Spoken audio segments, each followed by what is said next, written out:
El retiro de esta tarde, la meditación de esta tarde, creo que inevitablemente tiene que ir unida al acontecimiento que estamos viviendo, este momento histórico. Creo que hoy ha tenido lugar, está teniendo lugar todavía, la mayor oración colectiva de la historia de la humanidad. Porque no solamente han participado en ella, estamos participando en ella millones y millones de católicos uniendo a la oración el ayuno, sino que también se han sumado a esta oración muchas personas de otras religiones.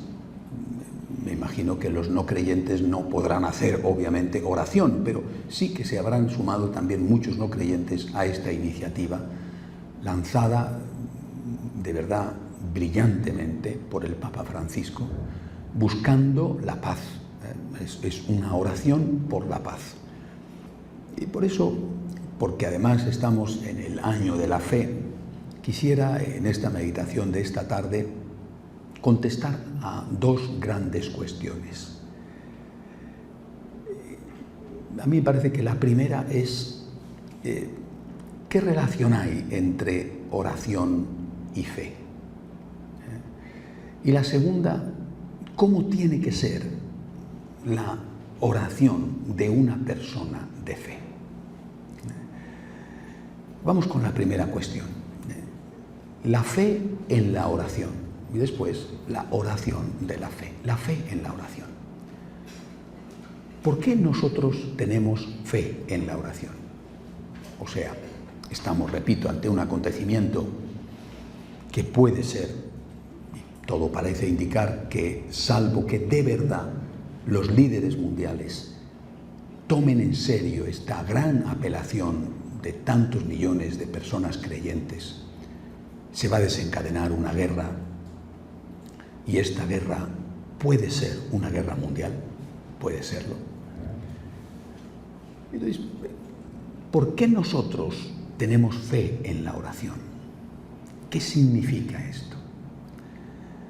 Podíamos haber tenido, por ejemplo, fe en la diplomacia o en las presiones de tipo político, de tipo público, manifestaciones, por ejemplo, delante del Coliseo de Estados Unidos o delante de los parlamentos o de las residencias de los presidentes de gobierno de los países que han decidido apoyar a Obama en su iniciativa.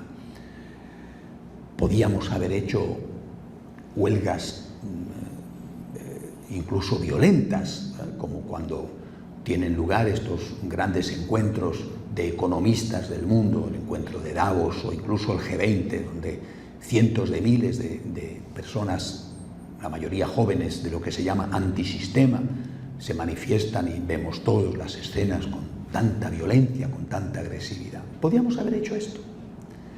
En lugar de eso, nosotros hemos hecho un acto colectivo de oración y de ayuno.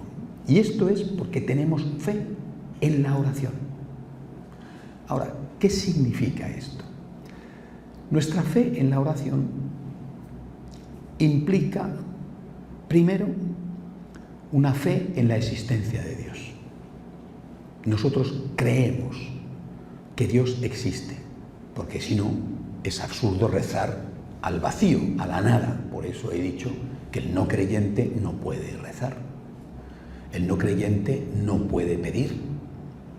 Y quizá mucho peor todavía, el no creyente no puede agradecer. Podrá agradecer a otra persona, pero no puede agradecer a alguien como motivo último, motivo supremo de todo lo que le pasa, de todo lo bueno que le pasa. Recuerdo en una ocasión una entrevista que hice a un importante personaje español, ateo, sobre su no fe. Y él me decía: ustedes, los creyentes, piensan seguramente que para nosotros lo peor es no poder pedir o tener miedo a la muerte. Me decía: para mí, desde luego, lo peor es, cuando algo me va bien, no tener a nadie a quien darle las gracias. Por lo tanto, lo primero que nosotros ponemos de manifiesto cuando decimos que creemos en la oración es que afirmamos que Dios existe. Dios existe y creemos en Él y por eso le rezamos, le pedimos. Pero ese Dios que existe, nosotros afirmamos, y esta es la segunda cosa, que es todopoderoso. El Dios en el que creo tiene todo el poder. Fíjense que estoy diciendo que creemos que Dios es todopoderoso y no poderoso simplemente. Porque a la vez que decimos que Dios existe y tiene el poder, decimos que tiene todo el poder, porque también somos conscientes de que hay otro poder. Somos conscientes de eso. ¿Qué otro poder? El poder del mal. El católico, y me centro ya en nuestra religión, el católico cree en Dios, pero también cree en el demonio. Cree en la fuerza de Dios, pero es consciente de que también el demonio tiene fuerza, mucha fuerza. Por eso no nos basta decir yo creo en el poder de Dios, sino que afirmamos, creo en que Dios es el todopoderoso. Eso lo decimos con una palabra que tiene un origen latino, que es lo mismo, ¿verdad? Omnipotente, omnipotente. Que tiene todo el poder. Si no fuera así, si no tuviera todo el poder y fuera simplemente, como algunas religiones afirman, fuera el poder del bien enfrentado con el poder del mal en una lucha eterna donde unas veces gana uno y otras veces gana otro, que según, por ejemplo, el pensamiento chino representado por ese círculo con líneas blancas y negras y donde en la mitad blanca hay siempre un punto negro y en la mitad negra hay un punto blanco, y eso significa que en el bien siempre hay un principio de mal y en el mal un principio de bien, pero que son iguales, el demonio y Dios iguales. Si nosotros creyéramos en eso, realmente estaríamos justificando la adoración del demonio. Un demonio poderoso, equiparado en su poder al Dios, una fuerza del mal equiparada en su poder a Dios, la fuerza del bien, gana siempre, porque el bien necesariamente y por definición tiene que perdonar, con lo cual le da al mal la ventaja del odio, que el bien nunca puede tener.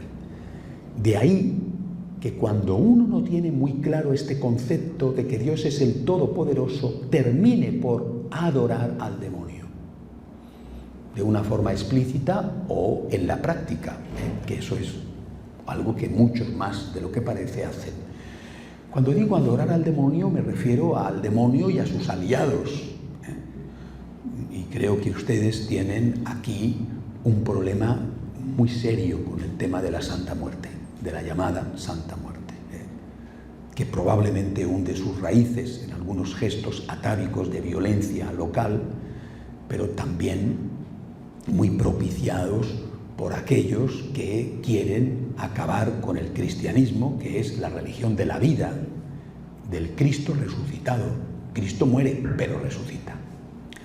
Por eso nosotros, vuelvo a repetir, cuando decimos que creemos en la oración, lo hacemos no solo porque creemos en Dios, sino porque creemos que Dios es el Todopoderoso.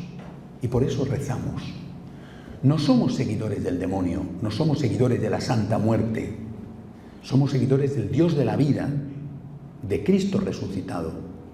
Y afirmamos, Dios tiene todo el poder.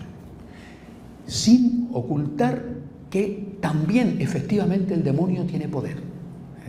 Y nos mantenemos alejados del demonio, de sus amigos, de sus obras, de sus cómplices, porque sabemos que tiene poder y que nos puede hacer mucho daño si nos ponemos a tiro de él, si le hacemos el juego al demonio. Este es un principio que hay que recordar una y otra vez, porque se habla demasiado poco del demonio y de las consecuencias funestas y terribles que tiene tontear frívolamente con el demonio y con sus aliados. Pero nosotros, insisto, creemos que el bien es más fuerte que el mal, que Dios es más fuerte que el demonio. El mal solo sabe hacer una cosa, y además no puede hacer más que esa cosa. El mal solo sabe destruir. Y el hombre, no puede vivir en una casa destruida, no puede vivir en una ruina. El hombre necesita vivir en paz, en armonía, en felicidad. El mal no te lo proporciona. El mal destruye y es muchísimo más fácil destruir que construir. ¿Cuánto cuesta edificar una casa? Y qué fácilmente con una bomba se viene abajo, en un instante.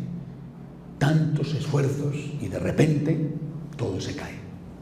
Con una bomba, o a veces con un accidente de la naturaleza, como un terremoto, ¿verdad? O un maremoto, un cataclismo.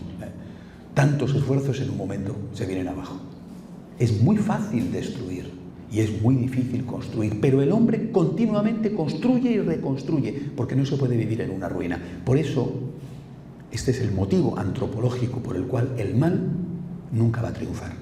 Porque el hombre, incluso aquel que está fascinado y atraído y subyugado por el mal, necesita el bien. El hombre necesita vivir en una familia, necesita vivir en paz, necesita vivir en armonía, necesita vivir en un hogar, necesita vivir en una casa.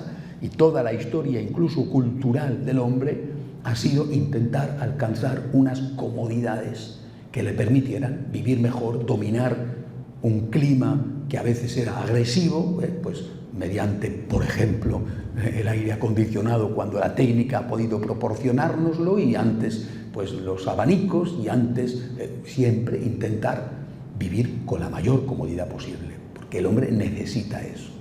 Por eso, cuando nosotros decimos que tenemos fe en la oración, estamos proclamando no solo nuestra fe en la existencia de Dios, sino también en el poder de Dios.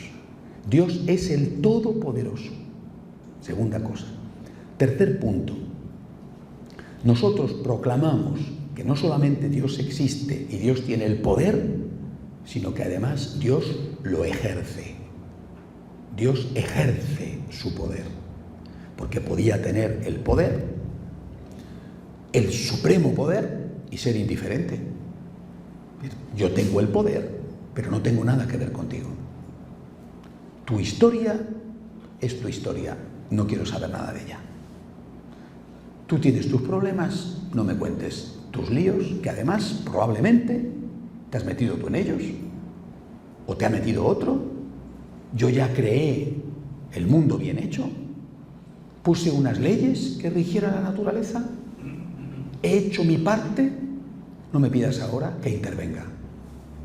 Yo soy tan grande que no voy a estar perdiendo el tiempo con tus minucias, tus pequeñeces. Y repito, puede ser incluso que esto que te pasa sea culpa tuya o culpa de otro. Por lo tanto, a mí no me vengas con complicaciones. Te has metido en un lío o te han metido en un lío, apáñate tú.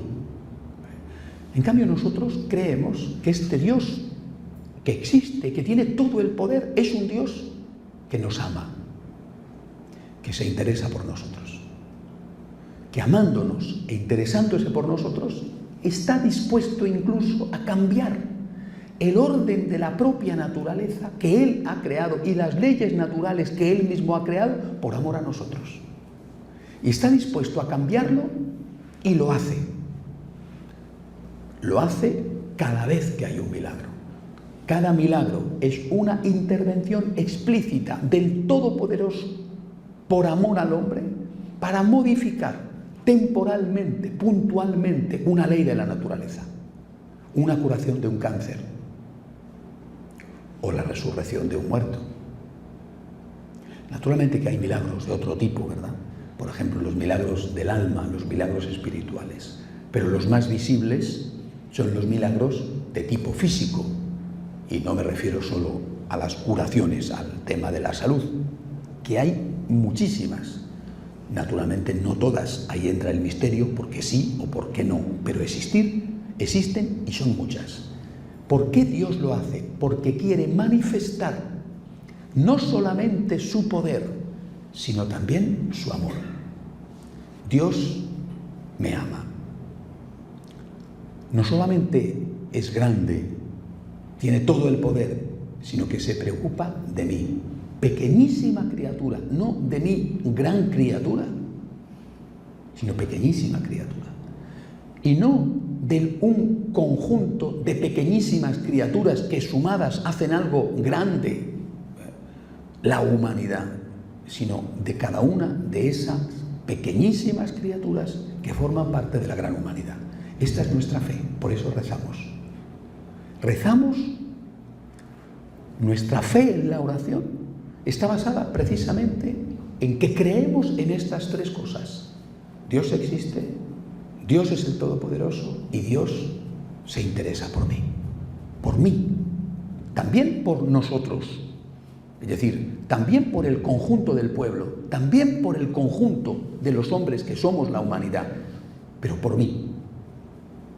Yo no me siento una casi insignificante parte del conjunto de los hombres. Yo soy un hijo de Dios. Y mi fe me dice que, habiendo muerto Jesucristo por todos los hombres y habiendo sido su sangre redentora derramada por todos y alcanzando esa redención a muchos, aquellos que la quieren recibir, mi fe me dice que si solo yo hubiera sido el único pecador, Dios, Cristo, hubiera muerto de igual modo por mí. Esto es importantísimo, es un elemento esencial de nuestra fe. Dios puede hacer milagros, puede cambiar el curso ordinario y natural de las cosas, puede modificar las leyes naturales que Él mismo ha creado de forma puntual, simplemente para ayudar a un ser humano, a un pobre, doliente ser humano. Dios puede hacerlo y además lo hace. Los milagros existen.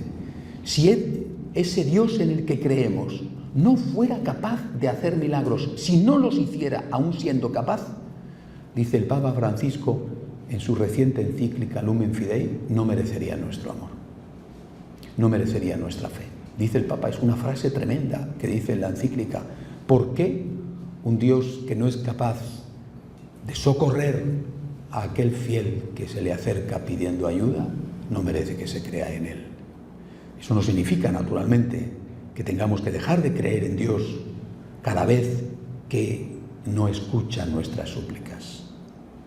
Ahí entra el misterio, seguramente es el único misterio verdadero y profundo de nuestra fe, el por qué en algunas ocasiones Dios guarda silencio. El silencio de Dios a veces es tan clamoroso que rompe nuestros oídos, pero el silencio de Dios no es continuo. En nuestra propia vida Dios ha hablado y ha intervenido muchísimas veces y lo hemos experimentado, hemos notado cómo Dios nos ayudaba. Quizá puede ser que una explicación del porqué de esos silencios divinos se deba a que si nos acostumbráramos a que Dios resuelve milagrosamente cada problema, nos haríamos unos perezosos incorregibles que no harían nada por sí mismos y que estarían continuamente pidiendo que Dios les resolviera las dificultades, lo mismo que el hijo del papá rico es un malcriado porque se acostumbra a que le hagan y le resuelvan todos los problemas. Somos hijos de un papá rico, de un papá multimillonario, que puede efectivamente resolvernos los problemas, pero que porque nos ama, nos deja que andemos con nuestros propios pies en muchas ocasiones para, entre otras cosas, hacernos con unos músculos fuertes y no ser unos eternos parásitos. Pero Dios interviene, puede intervenir y lo hace.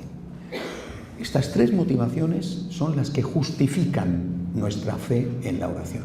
Yo creo en la oración. ¿Por qué creo en la oración? Porque creo en Dios. Porque creo en el poder supremo de Dios. Y porque creo que ese Dios todopoderoso se interesa por mí, me ama. Se interesa por todos los hombres, pero se interesa por mí. Dios me ama. Esta es la esencia de nuestra fe. Dios me ama. El Dios que existe y que es grande, me ama. No lo merezco, pero es una realidad. Me ama. Dios me ama. Y por eso rezo, por eso pido. Pero aún sobre este punto hay otra cuestión. ¿Por qué tengo que pedir si Dios ya sabe lo que necesito? Puedo pedir, pero ¿por qué tengo que pedir? El propio Cristo, en una ocasión, les dijo a los apóstoles: cuando recéis, no seáis como los fariseos, que creen que por hablar mucho Dios les hará caso. Vosotros rezad así, porque ya sabe Dios vuestro Padre de qué tenéis necesidad. Y entonces les enseñó el Padre Nuestro. Vosotros rezad así: Padre nuestro del cielo, santificado sea tu nombre. Es decir, podemos pedir, pero ¿debemos pedir? Tenemos fe en la oración, pero ¿debemos pedir? Si Dios sabe lo que necesitamos, ¿tiene sentido pedir? Ciertamente tiene todo el sentido alabar, todo el sentido agradecer. Pero si Dios sabe lo que necesitamos, ¿tiene sentido pedir? ¿Es necesario pedir? No digo que no debamos pedir, o que no podamos pedir, pero debemos pedir. Haciendo caso a las palabras de Jesús, nos encontramos con la oración que Él en ese mismo contexto enseñó, que es el Padre Nuestro, y nos damos cuenta de que es una oración de petición. No solo de petición, porque empieza con una alabanza: Padre nuestro del cielo, santificado sea tu nombre, que en sí misma es una petición, pero expresa un deseo. O dicho de otra forma, ese santificado, glorificado, alabado sea tu nombre, significa agradecido también sea tu nombre y tus acciones sobre nosotros. ¿Pero qué sentido tiene entonces el pedir? Creo que hay algo muy importante que se nos escapa, que yo percibo en algunas personas, incluso religiosas, cuando dicen: yo no pido nada a Dios. Seguramente lo están diciendo con buena intención, pero sin darse cuenta están manifestando, llevando a cabo un gesto de profunda soberbia. Yo no pido nada a Dios.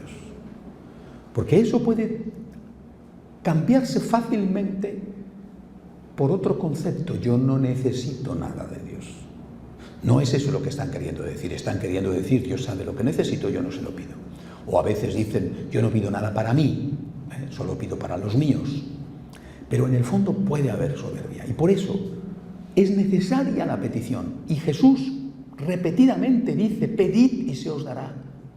¿Qué padre, cuando su hijo le pide un pedazo de pan, le dará una serpiente? Y si vosotros, que sois malos, les dais cosas buenas a vuestros hijos, ¿cuánto más vuestro Padre del cielo dará cosas buenas a los que se las piden? ¿Qué sentido tiene entonces pedir? ¿Por qué tenemos que pedir, aún sabiendo que Dios conoce mucho más que nosotros nuestras necesidades? De hecho, es posible que algunas cosas que pedimos no nos las dé porque realmente no las necesitamos, aunque creamos que sí, porque nos convenga otra cosa, como en tantas ocasiones además hemos comprobado. ¿Por qué tenemos que pedir? Porque al pedir estamos haciendo un acto de humildad. Y el hombre tiene que hacer continuamente actos de humildad ante Dios. Solo Dios es Dios. El primer pecado fue el pecado de la soberbia, el pecado por el cual Adán y Eva pretendieron desplazar a Dios y colocarse en su trono. La serpiente les dijo: si decidís por vosotros mismos qué es bueno y qué es malo, seréis dioses. El hombre siempre sueña con ser Dios. Cuando el hombre pide, está reconociendo que Dios es más grande que él, más fuerte que él. Solo Él es el Todopoderoso. Y se está haciendo pequeño, se está haciendo humilde, está reconociendo que Él no es Dios. Está pidiendo ayuda a alguien que sabe que es más grande que él. Está, por lo tanto, al pedir, pisando la cabeza de la serpiente, yendo en contra del pecado original. Por eso tenemos que pedir. Tenemos que pedir, eso sí, y no exigir. Y muchas veces no sabemos pedir, sino que exigimos. Los derechos se exigen, los favores se piden con humildad. Nosotros tenemos que pedir, porque no tenemos derechos a exigirle a Dios, sino con humildad pedirle a Dios que nos ayude. La diferencia entre pedir y exigir quizá no está tanto en las palabras ni en el tono de la voz, sino en lo que hacemos después. El que exige se enfada cuando no se lo dan. El que pide no se enfada porque sabe que estaba pidiendo un favor. No tengo derecho. Si me lo quieres dar, bien, y si no, no me voy a enfadar. Me voy a enfadar si estoy reclamando un derecho. Oye, que no me has dado lo que me tenías que dar. pero no me voy a enfadar si pido un favor y no me lo concedes. Tú sabrás por qué. Tú sabrás por qué, yo lo acepto. Nosotros tenemos que pedir. Al pedir, reconocemos el poder de Dios, reconocemos nuestra pequeñez, estamos haciendo un acto de humildad. Al pedir estamos diciendo, tú eres Dios y yo no lo soy. Yo soy una criatura tuya, soy un hijo tuyo, te necesito, tú eres más grande que yo. El hombre que no pide, muchas veces sin saberlo, se convierte en un soberbio. El hombre que pide es un hombre que dice, al pedir, Dios puede, es más grande que yo, y acudo humildemente a Él a decirle, ayúdame, Padre, ayúdame, Señor. Quizá lo que hay que añadir es que no solamente tenemos que pedir, por supuesto, tenemos que alabar, tenemos que adorar, tenemos que agradecer. Por eso ahora viene la segunda cuestión. Esta es la primera, nuestra fe en la oración. Nuestra fe en la oración está basada en nuestra fe en Dios que existe, que es el Todopoderoso y que se interesa por nosotros, que es amor. Nuestra fe en la oración expresa humildad y al pedir estamos pisando la cabeza de la serpiente, diciendo, adoro a Dios y no al demonio. Le rezo a Dios y no al demonio. Considero que Dios es Dios y no el demonio. Y considero que yo no soy Dios. Nuestra fe en la oración. Pero ¿cómo tiene que ser la oración de la fe? ¿Cómo tiene que ser la oración de un hombre, de una mujer, de una persona de fe? La oración de la fe, es decir, la oración de un creyente, de una persona de fe. Y yo creo que eso es un punto muy importante que tendremos que tener en cuenta. La oración del creyente tiene que ser una oración que en primer lugar, no en único lugar, pero sí en primer lugar implique confianza. La oración de un creyente tiene que ser una oración de abandono, eso es lo primero. La primera nota típica de un creyente cuando reza es la confianza. Hemos acudido a orar porque creemos en Dios, pero ¿cómo rezamos? Tenemos que rezar, ante todo, con confianza. Si ustedes se fijan, es algo muy importante en lo que muchos no se dan cuenta. Nuestro Señor, después de la resurrección y de las apariciones en aquellos 40 días, se ha aparecido muy pocas veces. La Virgen se ha aparecido más, pero Cristo se ha aparecido muy pocas veces. Se ha aparecido varias veces, pero en su conjunto han sido en 2000 años muy pocas ocasiones. Hay dos apariciones del Señor históricas, reconocidas por la Iglesia, relativamente recientes, una más reciente que la otra. Una de ellas, a Santa Margarita María de Alacoque, la aparición que conocemos como la aparición del Sagrado Corazón de Jesús, en Francia, en Paray-le-Monial. La otra, la aparición a Santa Faustina, la aparición en Polonia, la aparición que conocemos como de la Divina Misericordia. Ambas tienen una cosa en común. Cristo, cuando se aparece a estas dos mujeres, a estas dos santas, dos religiosas, Cristo les va a pedir solo una cosa, les va a encomendar solo una cosa, que enseñen a la gente, al pueblo, a contestar diciendo, me fío de ti. Sagrado Corazón de Jesús, en vos confío. Se usa el vos porque era el lenguaje de la época. En vos confío. Divina Misericordia, en ti confío. Se usa el ti, el tú es más reciente, pero es el mismo. ¿Se dan cuenta de que es lo mismo? Cristo, cuando se aparece, nos dice, quiero que me oréis así. Confío en ti, confío en vos. Señor, yo confío en ti. Por lo tanto, la aparición del resucitado, la aparición del Cristo, la fe y la oración a ese Cristo resucitado y aparecido en medio nuestro, tiene que ser ante todo una oración de confianza. Señor, en ti confío. El creyente tiene ante todo que decirle a Dios que se abandona en Él. No tiene sentido ir a pedir si no va unida esa petición al abandono, a la confianza. Si va unida al chantaje, a la amenaza, si no me das esto, entro en crisis de fe. Si no me das esto, me voy de la iglesia. O si va unida al negocio, a la compra, voy a hacer esto para que me des esto otro. Voy a ir a misa, o voy a hacer una novena, como si fuera algo mágico. Como si nosotros, con un acto de magia, aunque fuera mediante un rito religioso, pudiéramos obligar a Dios.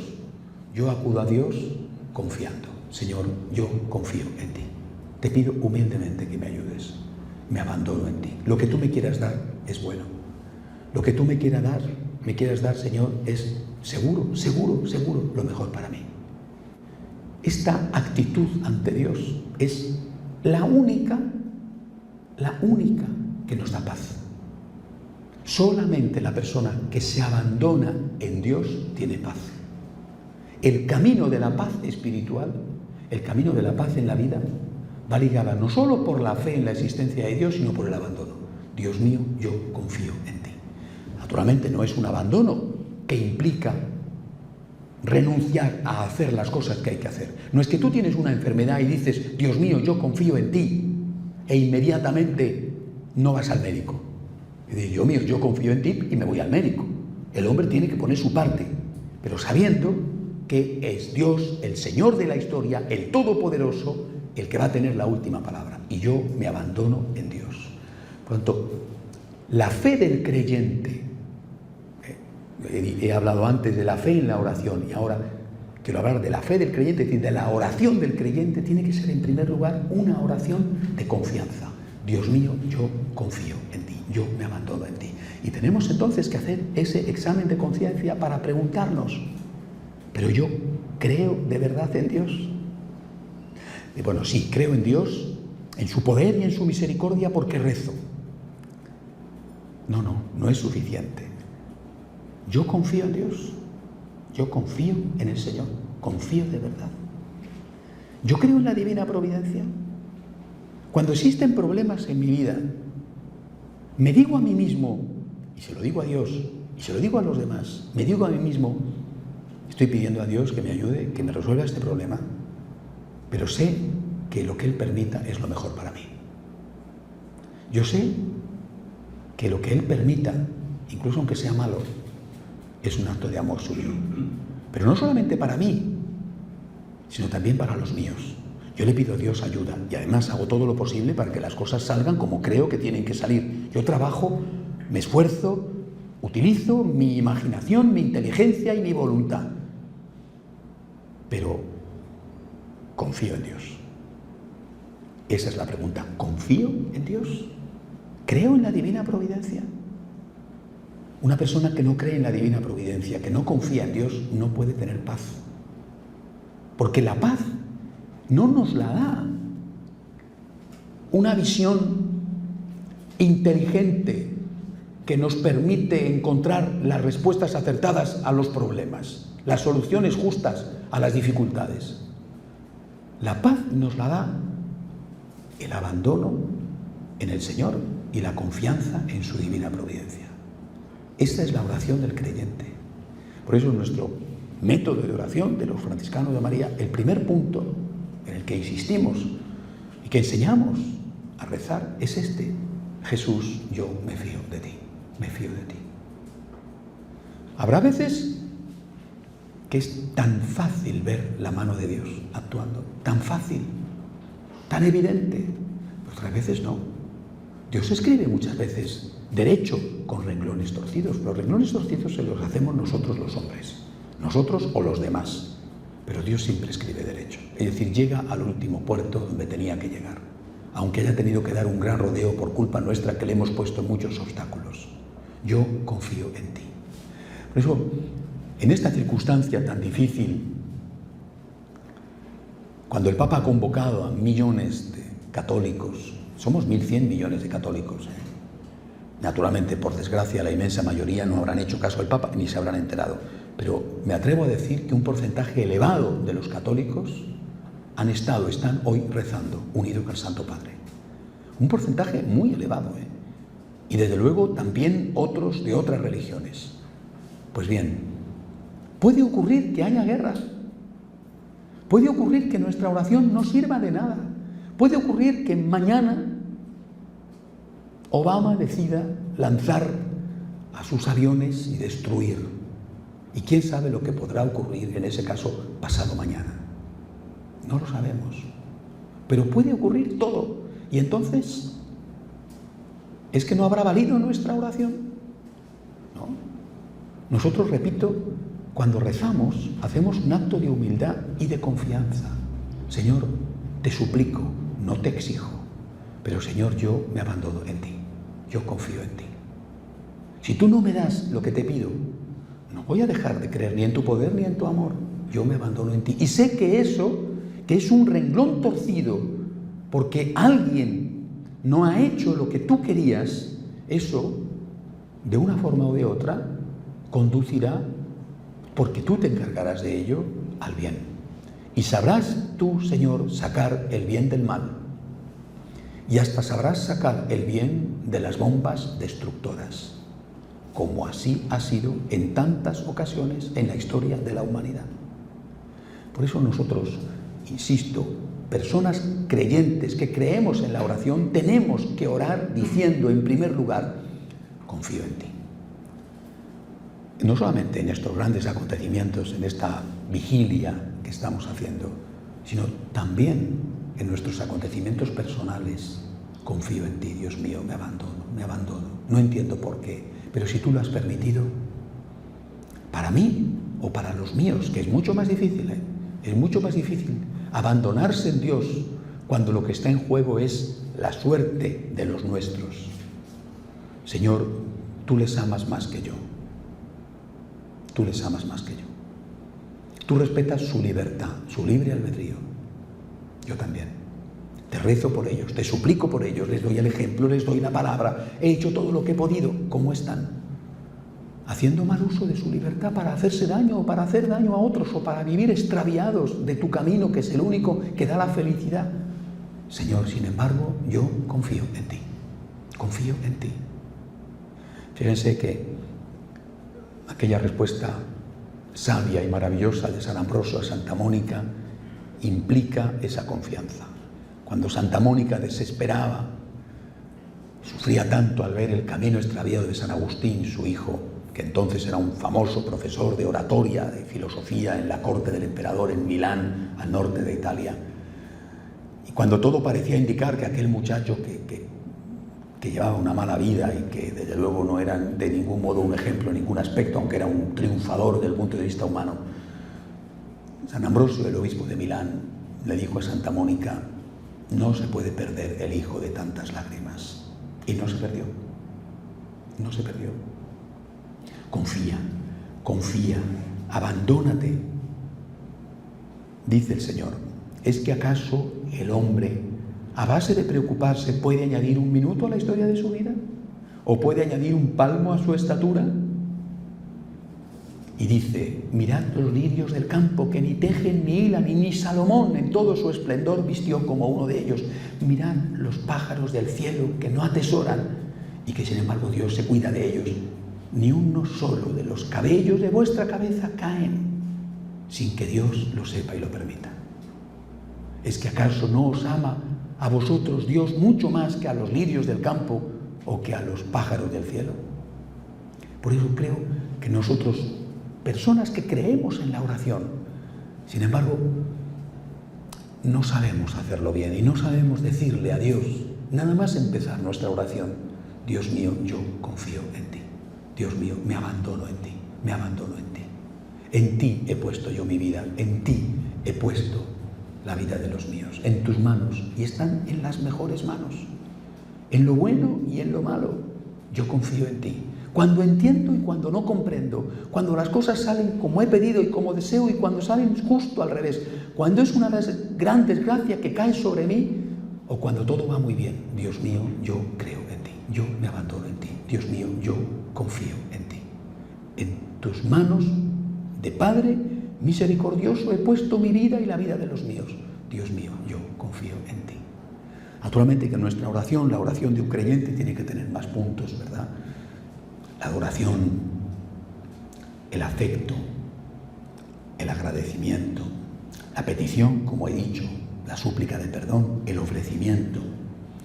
Y naturalmente que sobre todo la Virgen es el gran modelo de orante, de aquella que confía, de aquella que dice que Dios derriba del trono a los poderosos y enaltece a los humildes. Pero quisiera que esta tarde termináramos nuestra meditación quedándonos con este punto, con este sabor en la boca. Creemos en la oración, porque creemos en Dios, en el poder supremo de Dios, en la misericordia de Dios. Pero acudimos a este Dios con humildad y no con exigencia, y acudimos con confianza y le decimos, delante de los grandes problemas de la humanidad o delante de nuestros problemas domésticos, cotidianos, que para la humanidad son una minucia, que para nosotros en cambio son grandes cuestiones, nosotros le decimos, Dios mío, me abandono en ti. Y quisiera que hoy, en esta hora, en esta tarde, cada uno de nosotros ahora en silencio se lo dijera, Dios mío, me abandono en ti pongo mi vida, en ti pongo la vida de los míos,